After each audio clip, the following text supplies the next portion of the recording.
আসসালামু আলাইকুম। ওয়ালাইকুম আসসালাম। আপনারা এখানে কেন আসছেন? আমরা হচ্ছে টেকসই বেড়িবাঁধ আর কি দেওয়ার জন্য আর কি এখানে একটা মানববন্ধন করতেছি আমরা। এইজন্য আর কি অ্যাক্টিভিস্টরা সবাই আমরা আর কি এখানে আসছি। আপনারা কোথা থেকে আসছেন? আমরা ফুলবাড়ি থেকে আসছি। আর অ্যাক্টিভিস্টরা কুড়িগ্রাম। এটা কুড়িগ্রামের সংগঠন। জি। মূলত এখানে কেন আসছেন? মূলত হচ্ছে এখানে দেখা যাচ্ছে যে অনেক বাড়ি ছিল। এই হচ্ছে নদী ভাঙ্গনের কারণে কেউ হচ্ছে ঢাকায় গেছে, কেউ হচ্ছে পাবনায় গেছে, যাই হোক মানে কেউ আছে মানুষের বাড়িতে, কেউ আছে হচ্ছে আবাসনে। এইটা নিয়ে হচ্ছে আমরা আজকে আর কি মানববন্ধন করার জন্য এখানে আসছি।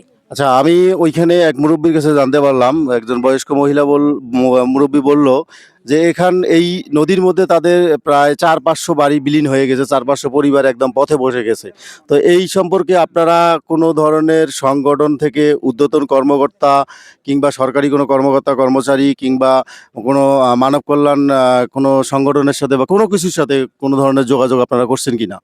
জি করছি, পানি উন্নয়ন বোর্ডে করছি আমরা। তারা কি বলছে? তারা আশ্বস্ত করছে যে এটা দেখবে আর কি।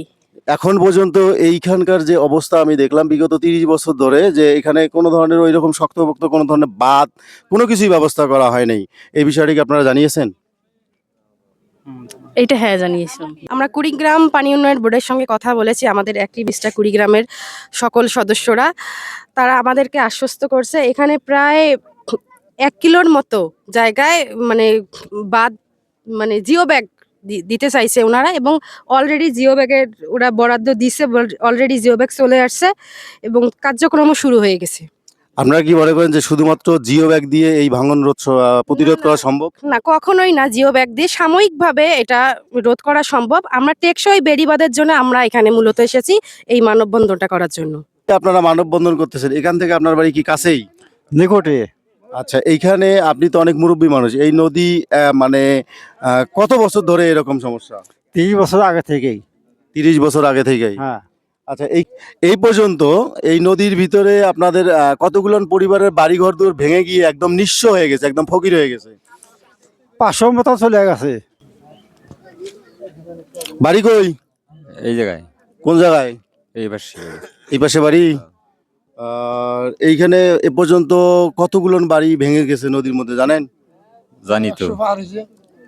১০০ পার হয়েছে। আচ্ছা, এই যে নদীগুলোর মধ্যে তো আবাদি জমিও আছে নাকি? আচ্ছা, আপনারা এটা নিয়ে কোনো মেম্বার চেয়ারম্যান কারোর সঙ্গে কোনো ধরনের কথাবার্তা বলেন নাই? বলছি দেবো করবো, করে নাই তো। এই পর্যন্ত এই নদীর জন্য চেয়ারম্যান মেম্বার কোনো কাজ করে নাই। আচ্ছা, এই পর্যন্ত এই নদীর জন্য কোনো ধরনের বাঁধ তৈরি করা হয় নাই? না না, কোনো বাদ তৈরি হয় নাই।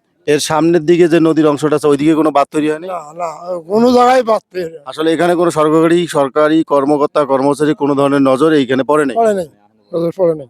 আচ্ছা, এই নদী যখন পানিতে ভরপুর হয়ে যায়, যখন আপনাদের বাড়িঘর দুয়ারে পানি ওঠে, তখন কোনো ধরনের ত্রাণ, কোনো ধরনের সহযোগিতা, কোনো ধরনের সরকারি লোকজন আপনাদের এখানে আসে কিনা? আমাদের এখানে কোনো সরকারি লোক বা কোনো চেয়ারম্যান হয়তো কোনো বছর হয়তো আসে দেখতে নিয়ে, তাছাড়া তো কোনো অনুদান আসে না। আসসালামু আলাইকুম। ওয়ালাইকুম আসসালাম। বাড়ি কোথায়? বাড়ি তো এই যে স্বর্গরূপ মন্ডল।